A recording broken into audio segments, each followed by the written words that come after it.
So guys, for the first step, you're going to head over to search and type in Microsoft Store. Click on it. And then once you're on this, you're going to search for films and TV. And now this will come up, movies and TV. You're going to click on this. It's the same application, by the way. So it's either going to say for you movies and TV or films and TV. And then once you're on this, if it needs to do an update, it's going to tell you right here. There's going to be a button right here saying update. You're going to click on update and then see if that works for you. If you do not have an update, that's fine. We're going to move on to the second method. And now for the second method, you're going to head over to search and type in movies and TV. If movies and TV does not come up, you're going to search for films and TV. And then once you're on this, you're going to click on app settings. And then once this comes up, you're going to scroll down and then click on terminate. Now you're going to click on reset and then click on reset again. Wait for this to load.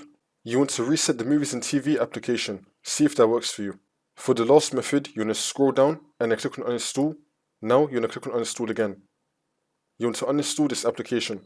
And then once you've uninstalled films and TV or movies and TV, you're going to head back to the Microsoft Store and you're going to search for it again. Then you just want to re-download it again. This should now fix your problem.